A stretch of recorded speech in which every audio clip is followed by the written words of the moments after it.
The autumn rain drummed against the tall windows of Clarence House as King Charles III stood in his private study, holding a letter that would change everything. The thick cream paper bore the elegant handwriting of his beloved Camilla, but the words written upon it felt like daggers to his heart. She was asking for something he had never expected, something that would test the very foundations of their decades-long love story. Charles set the letter down on his mahogany desk and walked to the window, watching the London traffic crawl through the wet streets below. At 75, he had finally achieved the crown he had waited his entire life to wear, but the weight of it felt heavier than ever. The monarchy was not just about personal desires anymore. Every decision rippled through history, affecting millions of people who looked to the royal family for stability and tradition. The letter had arrived that morning through private channels, hand-delivered by Camilla's personal secretary. In it, Queen Camilla had made a request that seemed simple on the surface but carried enormous implications. Her family, the Parker-Bowles clan, had been largely kept at arm's length from major royal events and ceremonies since their marriage. While Camilla had successfully integrated into royal life, her children Tom and Laura, along with her ex-husband Andrew Parker-Bowles, remained on the periphery of palace life. Now, with the first major state banquet of his reign approaching, Camilla wanted to change that dynamic. She had asked Charles to formally include her family in the highest levels of royal protocol, giving them the same status and recognition as blood royals. It was a request born of love and loyalty to the people who had supported her through the most difficult periods of her life. But Charles knew it was also a request that could shake the very foundations of royal tradition.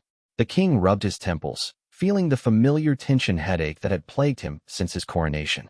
He thought back to the early days of his relationship with Camilla, when they were both young, and the future seemed so much simpler. Back then, in the 1970s, they had been free to love without the crushing weight of royal expectations. But duty had separated them, pushing him toward Diana and her toward Andrew Parker-Bowles and what the palace had deemed more suitable matches. Those decades of separation had been torturous for both of them. Charles had tried to be a devoted husband to Diana, but his heart had always belonged to Camilla. The public had vilified Camilla during the Diana years, calling her the other woman who destroyed a fairy tale marriage. She had endured death threats, constant paparazzi harassment, and the hatred of millions who saw her as a homewrecker. Through it all, her family had stood by her, providing the emotional support and normalcy she desperately needed. Tom Parker-Bowles had been just a teenager when his mother's affair with the Prince of Wales became public knowledge. Instead of running from the spotlight, he had quietly built his own successful career as a food writer and restaurateur, never trading on his connection to royalty for personal gain. Laura Lopez had similarly carved out her own path as an art curator, maintaining her dignity even when tabloids dissected every aspect of her life. Even Andrew Parker-Bowles, Camilla's ex-husband, had remained graciously silent about his former wife's relationship with Charles, never selling stories or seeking revenge.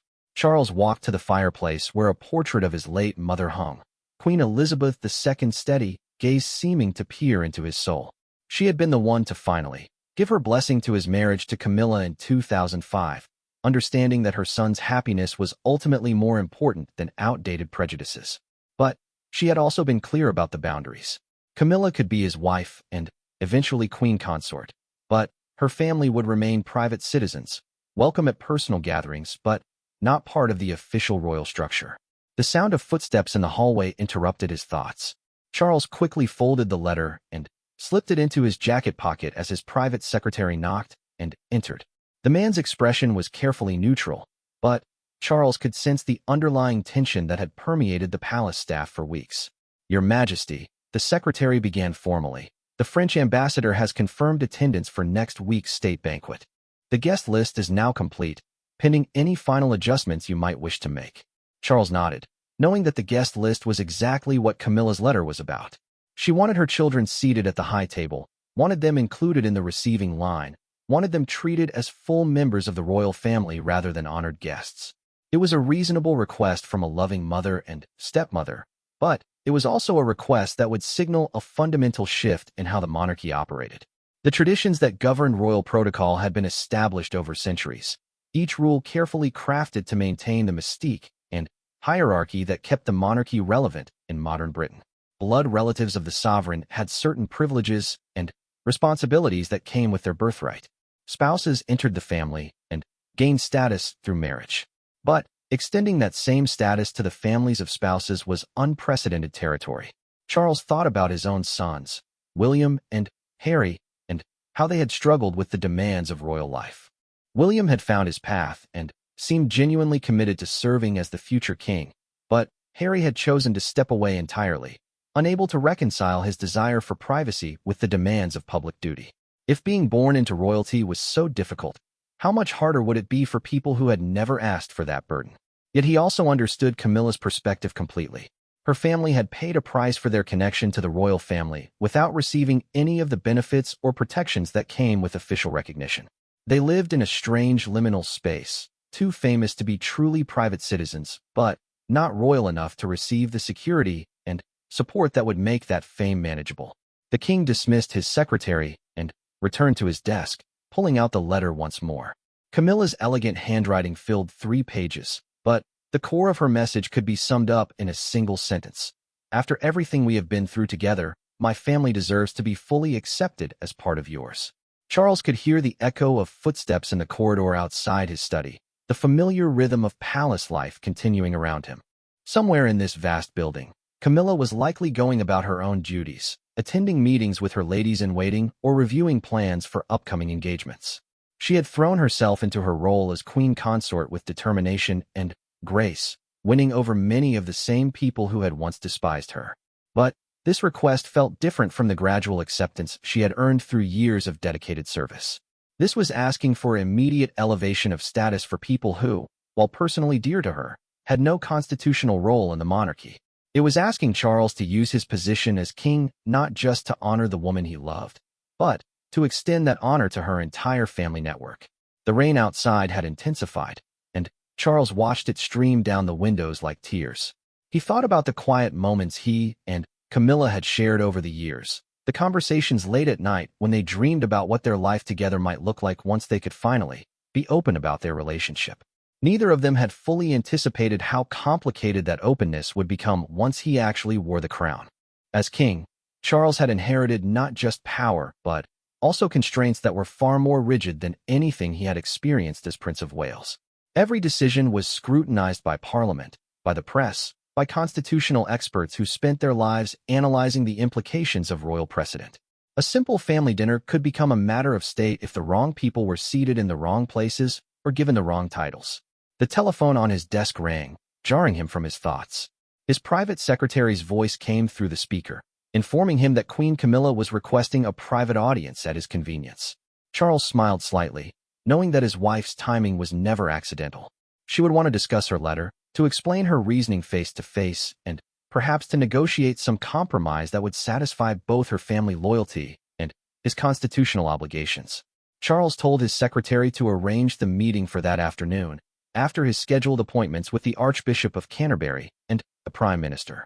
Those meetings would likely provide some clarity on the political and religious implications of Camilla's request, though he suspected he already knew what their advice would be. The establishment rarely favored change, especially change that challenged fundamental assumptions about royal hierarchy and privilege.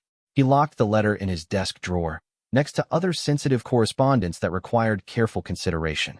Outside, London continued its daily rhythm, millions of people going about their lives completely unaware that their king was wrestling with a decision that could reshape the monarchy for generations to come.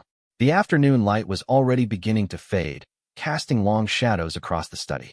Charles straightened his tie and prepared for the day ahead, knowing that by evening he would need to have an answer for the woman he loved. Whatever he decided would send ripples through the palace, through the press, and through the very foundations of an institution that had survived for over 1,000 years by knowing exactly when to bend and when to stand firm. As he left his study, Charles paused at the portrait of his mother one more time. Queen Elizabeth had navigated countless similar dilemmas during her 70-year reign, always finding ways to balance personal affection with constitutional duty. But she had never faced quite this situation, where the private and public sides of royal life had become so thoroughly intertwined that separating them seemed almost impossible. The decision ahead would test not just Charles's wisdom as a monarch, but his courage as a man who had finally found the love of his life and now had to determine how much of that happiness he could share with the world. The mahogany conference table in the palace's morning room was set with 3 places when King Charles entered for what would become the most difficult family meeting of his reign. Queen Camilla sat at the far end, her posture perfect, but her hands clasped tightly in her lap. Beside her sat Tom Parker Bowles and Laura Lopez, Camilla's children, both wearing expressions of careful neutrality that barely concealed their underlying tension. Charles had spent the morning in meetings with his constitutional advisors, each conversation reinforcing what he already knew but hoped he might avoid confronting. The monarchy operated on precedent above all else, and what Camilla was asking for had no precedent in modern royal history. The Archbishop of Canterbury had been diplomatically clear. Extending full royal status to the Parker Bowles family would require parliamentary approval and could potentially trigger a constitutional crisis. The Prime Minister had been even more direct. Public opinion was not ready for such a dramatic expansion of the royal family. "Thank you both for coming," Charles began, his voice carrying the formal tone he used when royal duty overrode personal relationships. Tom and Laura exchanged glances, immediately recognizing that this would not be the warm family discussion they might have hoped for. Camilla spoke first, her voice steady but her eyes betraying the emotional weight of the moment. She had rehearsed this conversation in her mind dozens of times, knowing that the future of her family's relationship with the monarchy hung in the balance. "Charles, I know this isn't easy for you, but my children have lived in this strange shadow world for 20 years now. They're too connected to royalty to live normal lives, but not royal enough to receive any of the protections or recognition that would make that burden bearable." Tom shifted uncomfortably in his chair, clearly uncomfortable being the subject of such high-level deliberations. At 49, he had built a successful career as a food critic and author, carefully avoiding any public discussion of his stepfather's royal status. But the constant media attention had taken its toll on his family, particularly his own children, who were frequently photographed and speculated about despite having no official royal role. "Mom, perhaps we shouldn't have asked for this," Tom said quietly. "We've managed this long without official recognition. Maybe it's better to stay as we are rather than create problems for Charles and the monarchy." Laura nodded in agreement, though her expression suggested the cost of that management had been higher than she wanted to admit. As an art curator, she had worked hard to establish her professional credentials independent of her royal connections, but the constant scrutiny had limited her career opportunities and made normal social relationships nearly impossible. Charles looked at the 3 people sitting before him, each of whom he genuinely cared for, and felt the full weight of his impossible position. As a husband and stepfather, he wanted nothing more than to give his family the recognition and protection they deserved. But, as king, he was bound by constraints that had been established long before he was born and would likely persist long after he was gone. "The problem isn't what any of us want personally," Charles said carefully. "The problem is what the institution can accommodate without fundamentally changing its nature. The monarchy survives because it represents continuity and stability. When we make exceptions to long-established protocols, we risk undermining the very foundations that give us legitimacy." Camilla's composure finally cracked slightly, her voice rising with emotion she could no longer contain. "So my family is supposed to pay the price for institutional stability? They're supposed to live under constant scrutiny and occasional threats without any of the support or recognition that might make that bearable."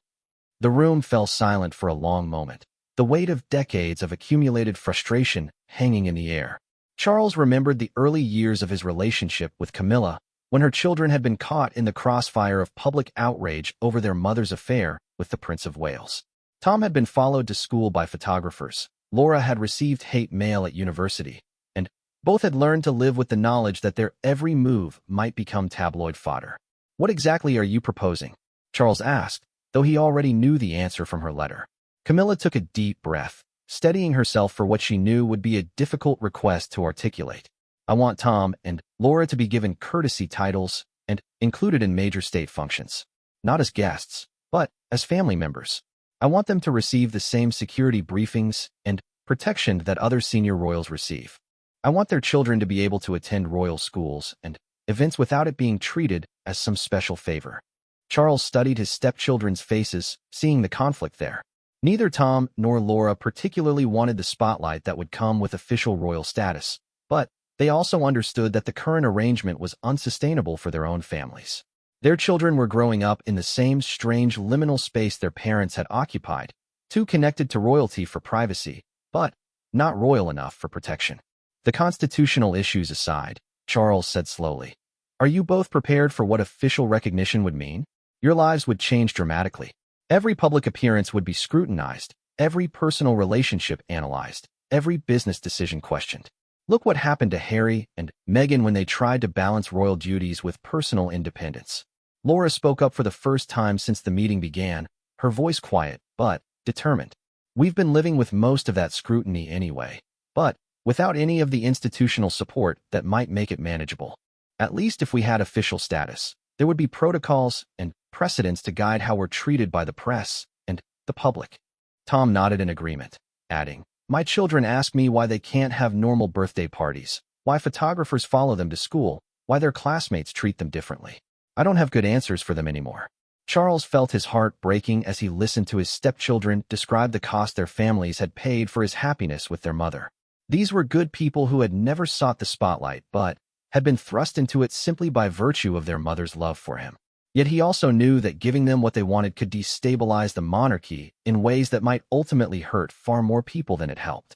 There's another consideration we haven't discussed, Charles said reluctantly. William and Catherine's reaction to expanding the core royal family. As heir apparent, William has very strong opinions about keeping the working royal family small and focused. Adding 2 more senior royals, plus eventually their children, could create complications for future succession planning.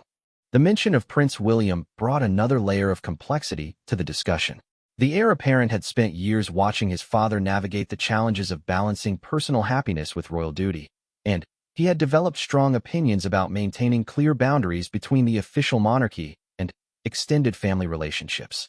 William's own approach to royal life emphasized efficiency and clear hierarchies, and he had been vocal in private about his concerns regarding any expansion of royal roles or titles.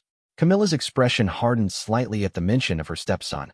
While she had worked hard to build a respectful relationship with William and Catherine, there had always been an underlying tension about her place in the family hierarchy. William's loyalty to his mother's memory had made him naturally resistant to fully embracing Camilla as a mother figure, and she suspected he would not support elevating her children to senior royal status. William will have his chance to make these decisions when he becomes king, Camilla said with barely concealed frustration. But, right now, you are the monarch, and my family deserves consideration. Charles recognized the dangerous territory they were entering, where family dynamics intersected with constitutional law in potentially explosive ways. If he granted Camilla's request over William's objections, he could create a rift between himself and his heir that might never heal. But, if he refused her request, he risked damaging his relationship with the woman who had been his closest companion for decades. The afternoon light streaming through the windows was beginning to fade, casting long shadows across the polished table.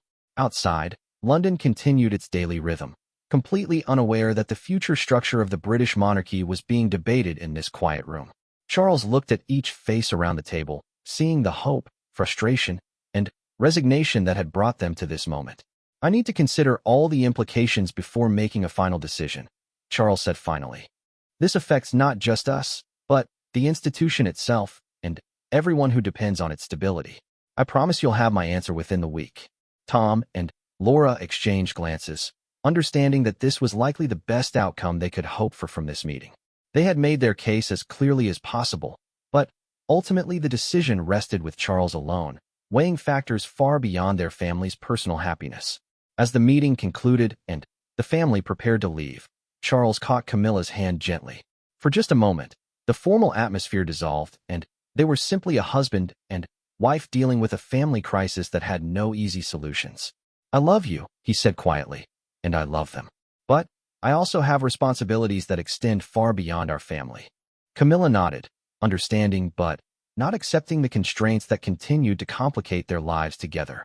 After all they had endured to be together, after all the public scrutiny and private sacrifice, she had hoped that wearing the crown might finally give them the freedom to protect and honor the people they loved most. The quiet moment stretched between them, filled with the weight of a love story that had spanned decades and survived countless obstacles, but now faced perhaps its greatest test in the form of a decision that could reshape the monarchy forever. The private dining room at Kensington Palace was unusually quiet as Prince William pushed his barely touched meal around his plate, his jaw set in the determined expression that had become all too familiar to his wife, Catherine, over their years together.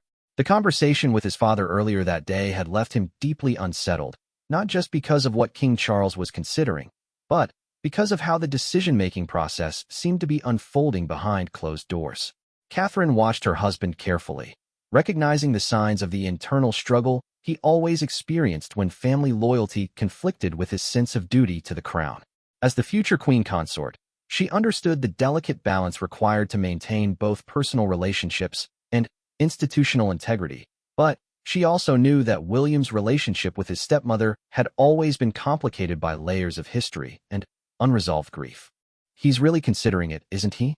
Catherine asked quietly, referring to the possibility that Charles might grant Camilla's family full royal status. "After everything we've discussed about streamlining the monarchy, about being more focused and efficient in how we operate." William set down his fork and leaned back in his chair, his expression troubled. "I think he feels guilty about what Tom and Laura have endured over the years. And I understand that guilt, I really do. But making decisions based on guilt rather than what's best for the institution is exactly how monarchies lose their relevance." The irony was not lost on either of them that this conversation was taking place in the same palace where William's mother had once lived, where Diana had struggled with her own complex relationship with royal protocols and family dynamics. The specter of Diana's memory hung over every discussion about Camilla's place in the family, a constant reminder of the human cost of royal duty and the dangers of prioritizing institutional needs over personal happiness. Catherine reached across the table to touch her husband's hand, feeling the tension in his fingers. "Have you spoken to your father about your concerns directly? Not just about the constitutional issues, but about what this might mean for the future of the monarchy?" William shook his head, his frustration evident. "That's the problem. This isn't being treated as a constitutional matter that requires careful deliberation and consultation. It's being treated as a family matter that he can decide unilaterally. But the two are inseparable when you're the monarch." Earlier that day, William had tried to arrange a private meeting with his father to discuss the implications of elevating the Parker Bowles family, but Charles had been evasive, suggesting that the matter was still under consideration and that premature discussion might be counterproductive. That evasiveness had only heightened William's concerns that his father was approaching this decision emotionally rather than strategically. The Prince of Wales understood the complexity of his father's position better than most people realized. He had watched Charles struggle for decades to balance his love for Camilla with his duty to the crown, and he had seen the personal cost of that struggle up close. But William also believed that becoming king required making difficult choices about personal desires versus institutional needs, and he worried that his father might be allowing his love for Camilla to cloud his judgment about what was best for the monarchy's future. "There's something else that's bothering me about this," William said, standing up to pace the length of the elegant dining room. "The precedent it sets for future generations. If we start extending full royal status to the families of royal spouses, where does it end? What happens when George marries someday? Do his wife's siblings automatically become working royals too?" Catherine considered this carefully, her mind already working through the implications for their own children and the monarchy they would inherit. Prince George was only 10 years old, but his future was already being shaped by the decisions made today. If royal status became something that could be extended to entire family networks through marriage, the core institution could become unwieldy and diluted within a generation or two. "I think your father sees this as a special case," Catherine said thoughtfully. "Camilla's family has already paid many of the costs of royal life without receiving any of the benefits.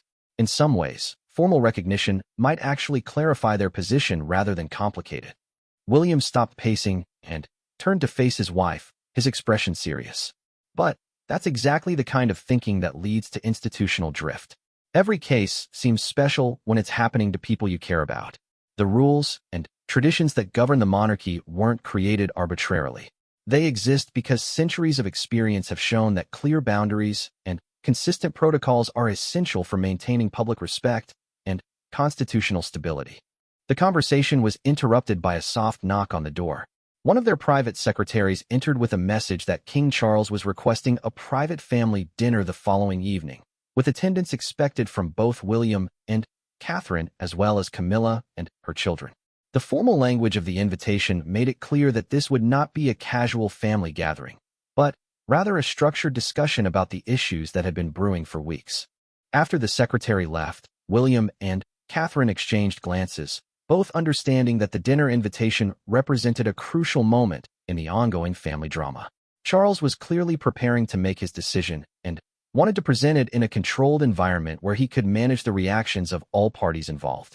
"He's going to announce his decision tomorrow night, isn't he?" Catherine asked. The dinner is his way of presenting it as a fait accompli while making it seem like a family consultation. William nodded grimly. "Which means I have less than 24 hours to make my own position clear. If I wait until tomorrow night, it'll be too late to influence his thinking." The weight of the moment settled over both of them as they contemplated the potential long-term consequences of this family disagreement.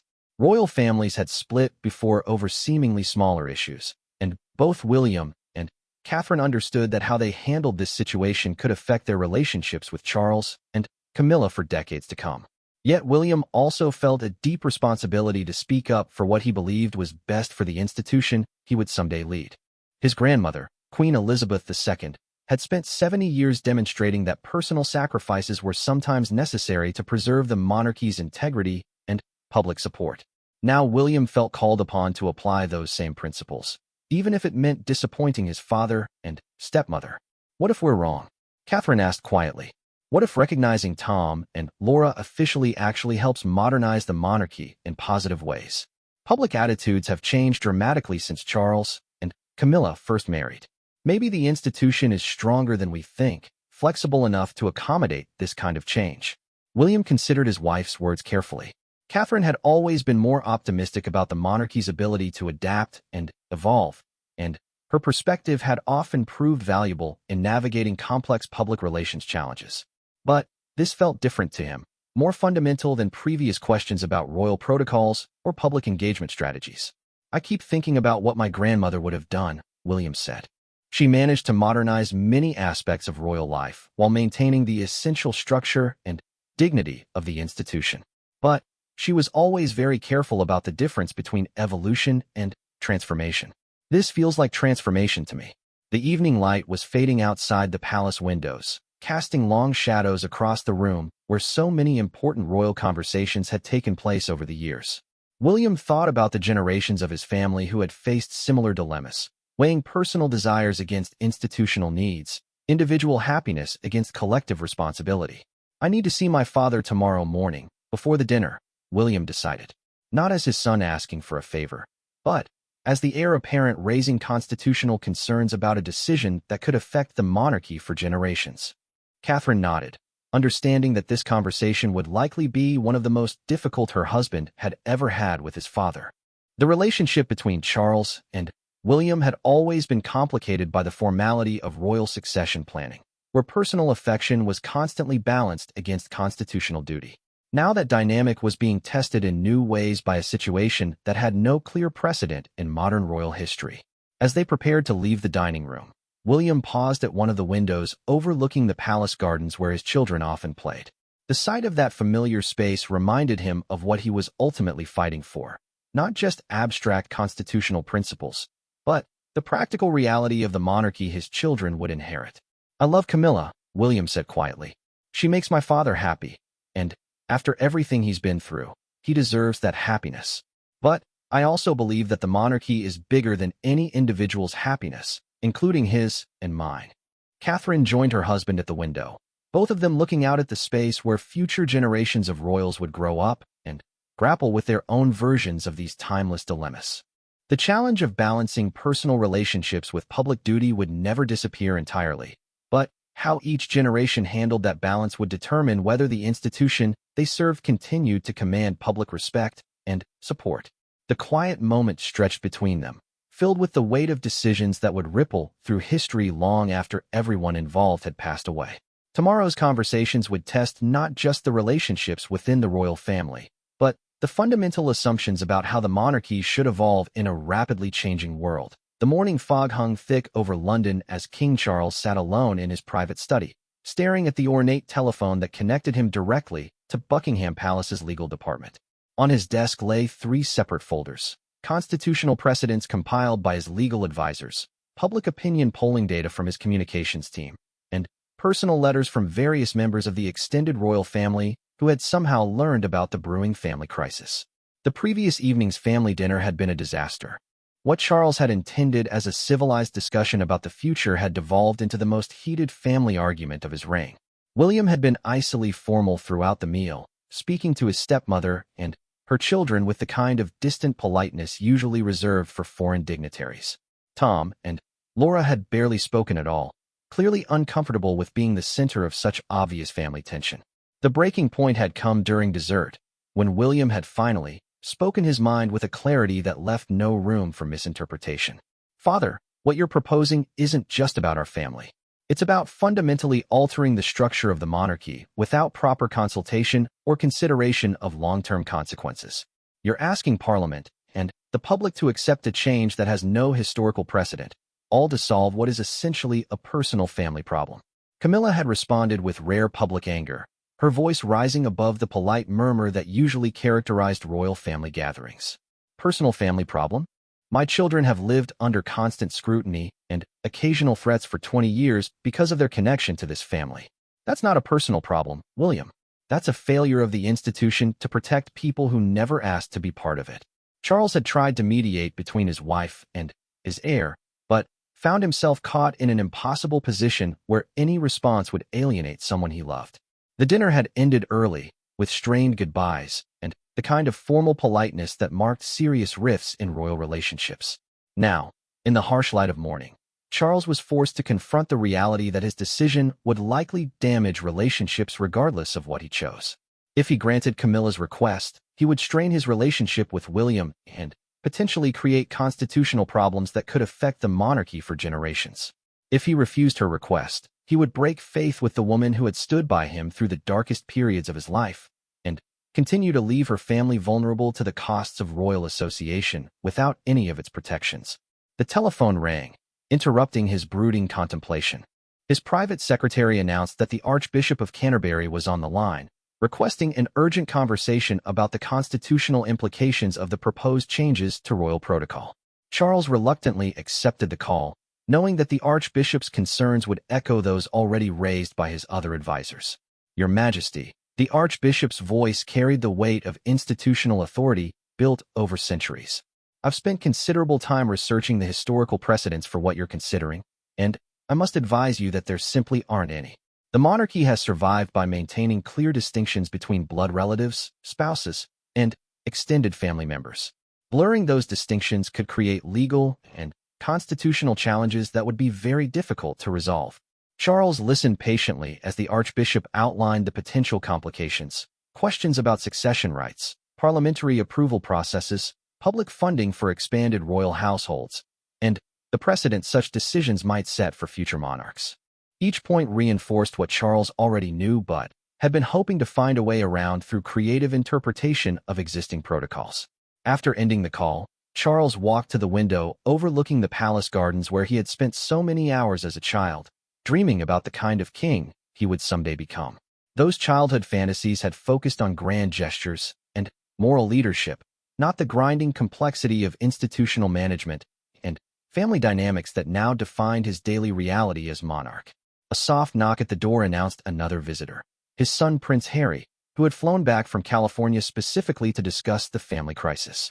Harry's presence added another layer of complexity to an already difficult situation, as his own struggles with royal life had given him unique insights into the challenges facing extended family members who found themselves caught between private desires and public expectations. "Dad, I heard about what's happening with Camilla's family," Harry said without preamble, his casual approach to royal protocol a stark contrast to his brother's formal adherence to tradition. "I know this is complicated, but I think you need to consider what kind of precedent you want to set for how the monarchy treats people who get caught up in royal life through no choice of their own." Harry's perspective carried particular weight because of his own decision to step away from royal duties rather than accept the constraints they imposed on his family life. His experience had demonstrated both the costs of royal association and the possibility of finding alternative arrangements that preserved family relationships while reducing institutional burdens. "William thinks I'm being too emotional about this," Charles admitted to his younger son. He believes that institutional stability should take precedence over individual family concerns. Harry's expression showed a mixture of understanding and frustration that Charles recognized from their many previous conversations about the challenges of royal life. William's not wrong about institutional stability being important, but he's also never experienced what it's like to be on the periphery of royal life, dealing with all the scrutiny and restrictions without any of the support systems that help working royals cope with those pressures. The conversation was interrupted by another call, this time from the Prime Minister's office requesting an urgent meeting about the constitutional implications of any changes to royal protocols. Charles agreed to meet later that afternoon, knowing that the government's position would likely be conservative and focused on avoiding any changes that might create parliamentary debate or public controversy. As Harry prepared to leave, he offered his father a perspective that cut through the institutional concerns to the human heart of the dilemma. The thing about being king is that your personal decisions affect other people in ways that regular families never have to consider. But you're still a husband and father and stepfather, and those relationships matter too. Maybe the question isn't whether this decision follows precedent, but whether it reflects the kind of monarchy you want to lead. After Harry left, Charles returned to his desk and pulled out a fresh sheet of paper, deciding to write down his thoughts as a way of clarifying his thinking. The exercise forced him to confront the competing values that were pulling him in different directions: love versus duty, innovation versus tradition, family loyalty versus institutional stability. He thought about his own parents and how they had handled similar dilemmas during their lifetimes. His father, Prince Philip, had successfully integrated into royal life despite his foreign birth and complicated family history, but that integration had come at considerable personal cost and had taken decades to fully accomplish. His mother, Queen Elizabeth II, had mastered the art of maintaining royal protocols while still showing genuine care for the people within the royal orbit, but she had also been ruthless when institutional needs conflicted with personal preferences. The afternoon meeting with the Prime Minister confirmed what Charles had expected. The government strongly preferred maintaining existing royal protocols rather than creating new precedents that might require parliamentary debate or public explanation. The Prime Minister was diplomatic, but clear in suggesting that any major changes to royal structure should be carefully planned and implemented gradually rather than announced suddenly, in response to family pressures. By evening, Charles found himself back in his study with the same 3 folders on his desk, but now he also had a clearer understanding of the full scope of the decision before him. This wasn't just about whether Tom and Laura Parker Bowles deserved official recognition for the sacrifices they had made. It was about what kind of monarchy he wanted to lead and what legacy he wanted to leave for his successors. The weight of that responsibility pressed down on him as he contemplated a decision that would ripple through generations of his family and potentially reshape an institution that had survived for over 1,000 years by carefully balancing change with continuity. In a few hours, he would need to give Camilla his final answer, knowing that whatever he decided would test the strength of their relationship and potentially alter the course of royal history. The silence of the study was broken only by the ticking of an antique clock that had marked time for previous monarchs facing their own impossible choices between personal desires and institutional duties. In that quiet space, King Charles III prepared to make perhaps the most difficult decision of his reign, knowing that the consequences would extend far beyond his own family to touch the lives of everyone who looked to the monarchy for stability and leadership in an uncertain world. The state reception room at Buckingham Palace had been chosen carefully for what would become one of the most significant conversations in modern royal history. King Charles sat across from Queen Camilla in matching Chippendale chairs, the formal setting a stark contrast to the intimate discussions they usually shared in their private quarters. The room's gilt-framed portraits of past monarchs seemed to watch over them, silent witnesses to a moment that would test the very foundations of their decades-long love story. Charles had spent 3 sleepless nights reaching his decision, wrestling with competing loyalties and responsibilities that seemed impossible to reconcile. In the end, it was a passage from his mother's private diary, discovered among her personal effects after her death, that had provided the clarity he needed. Queen Elizabeth II had written about the loneliness of always choosing duty over personal happiness, and her regret that such choices, while necessary for the crown, had sometimes cost the family relationships that might have sustained her through the most difficult periods of her reign. "I've made my decision," Charles said quietly, his voice carrying the weight of absolute finality. I cannot grant your family the official royal status you've requested." The silence that followed was deafening. Camilla's face showed no immediate reaction, but Charles could see her hands tighten almost imperceptibly in her lap. After all they had endured together, after all the public scrutiny and private sacrifice, this felt like a final rejection of the people who had supported her when the entire world seemed arrayed against their love. "I need you to understand why," Charles continued, his voice gentle but unwavering. "This isn't about their worthiness or their sacrifices or my love for them and for you. This is about the fundamental nature of the monarchy and what happens when we allow personal desires, no matter how justified, to override institutional principles that have protected this ancient institution for centuries." Camilla finally spoke, her voice steady but carrying an undertone of deep disappointment. "So institutional principles matter more than the welfare of actual people who have paid real costs for their connection to this family." Charles reached across the space between them, taking her hands in his own. "What I'm going to tell you next is something that cannot leave this room, something that will explain why this decision was even more difficult than you know." The gravity in his voice made Camilla look up sharply, recognizing that whatever Charles was about to reveal would change her understanding of the entire situation. 3 days ago, I received a private communication from Parliament's Constitutional Committee," Charles said slowly. "They had learned about your request through channels I still don't fully understand, and they sent an unofficial but very clear message. If I proceed with granting your family royal status without proper parliamentary consultation, they will initiate formal proceedings to review the monarch's authority to make unilateral changes to royal protocols." The implication hung in the air like a physical presence. A parliamentary review of royal authority could open constitutional questions that hadn't been seriously debated in decades, potentially weakening the monarchy's independence and exposing it to political pressures that Queen Elizabeth II had spent her entire reign carefully avoiding. "They would do that?" Camilla asked, her voice barely above a whisper. "Risk destabilizing the monarchy over this?" Charles nodded grimly. The committee chair made it very clear that they view this as a test case for whether future monarchs can make significant institutional changes without legislative oversight. "If I set the precedent that family considerations can override constitutional norms, they believe it opens the door to much more serious challenges to royal prerogatives in the future." The weight of this revelation settled over both of them as they contemplated the broader implications of what had seemed like a straightforward family matter. Charles had been forced to choose not just between his family's happiness and institutional tradition, but between his family's immediate needs and the long-term survival of the monarchy itself.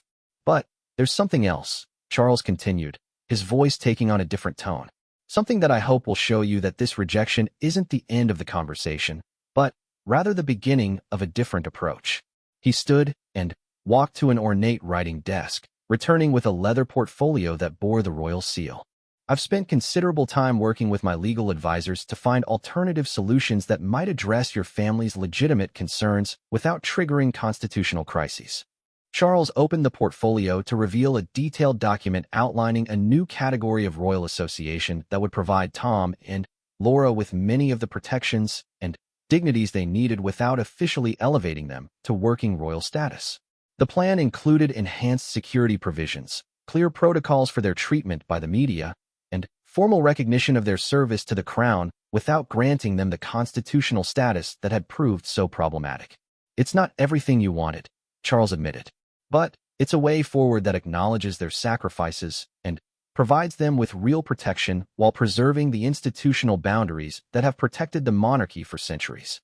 Camilla studied the documents carefully, her expression shifting as she began to understand the complexity of what Charles was proposing. The alternative solution was actually more comprehensive than she had initially realized, addressing many of the practical concerns that had motivated her original request while avoiding the constitutional complications that had made that request impossible to grant. This would actually give them more day-to-day support and protection than some working royals receive, she said slowly, beginning to see the proposal's potential benefits. Charles nodded. The key insight was recognizing that what Tom and Laura really need isn't royal titles or constitutional status, but practical solutions to the very real challenges they face because of their connection to us. This approach focuses on solving those practical problems rather than getting caught up in symbolic gestures that could create more problems than they solve. The afternoon light streaming through the palace windows had shifted during their long conversation, casting different shadows across the ornate room.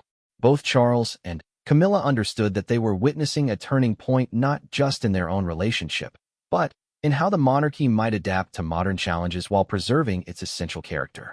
"I need to apologize," Charles said quietly, "for taking so long to understand what you were really asking for, and for initially approaching this as a constitutional problem rather than a human problem that needed creative solutions." Camilla set the documents aside and looked directly at her husband, seeing in his face the same man who had stood by her through decades of public criticism and private doubt. "We've both learned something important through this process. The crown isn't just an institution that we serve. It's also a tool that we can use to protect and honor the people we love, as long as we're smart about how we use it." The conversation was interrupted by a soft knock on the door. Prince William entered at his father's invitation, his expression carefully neutral, but his presence clearly planned as part of this resolution process. Over the past few days, William had worked closely with his father to develop the alternative approach, bringing his own insights about modern royal life to bear on the practical challenges facing Camilla's family. "Camilla, I owe you an apology," William said formally but with genuine warmth. "I let my concerns about constitutional precedents blind me to the real human cost your family has paid. The solution my father has proposed addresses both sets of concerns, and I want you to know that you have my full support in implementing it." The three of them spent the next hour working through the details of how the new arrangements would be announced and implemented, focusing on ensuring that Tom and Laura would receive the support they needed while maintaining the constitutional boundaries that protected the monarchy's long-term stability. As the meeting concluded, Charles and Camilla stood together at one of the tall windows overlooking the palace gardens, watching the last light of day fade over London. The crisis that had threatened to tear their family apart had ultimately strengthened their understanding of how to balance personal love with public responsibility. "I was wrong to think this was about choosing between the people we love and the institution we serve," Charles said quietly. "The real challenge was finding ways to use the institution to better serve the people we love, without compromising the principles that make the institution worth preserving." Camilla leaned against her husband's shoulder, feeling the weight of the past few weeks finally beginning to lift. "Your mother would have been proud of how you handled this," she said. "You found a way to honor both duty and love, which is what she spent her entire reign trying to teach you." Outside the palace windows, London continued its ancient rhythm, millions of people going about their lives completely unaware that their king and queen had just navigated one of the most delicate challenges any royal marriage had ever faced. The quiet moment between them was filled with the understanding that their love story had survived its greatest test not by choosing personal happiness over duty, but by finding ways to make duty serve love while preserving the ancient institution that had brought them together and would continue long after they were gone. In the years that followed, the innovative approach to royal family protection developed during this crisis would become a model for how the monarchy could adapt to changing circumstances while maintaining its essential character. Tom and Laura Parker Bowles would find the security and recognition they needed to live fulfilling lives. Prince William would learn valuable lessons about creative problem-solving that would serve him well as a future king. And King Charles III would be remembered not for the choice he refused to make, but for the wisdom he showed in finding a better path forward for everyone he loved.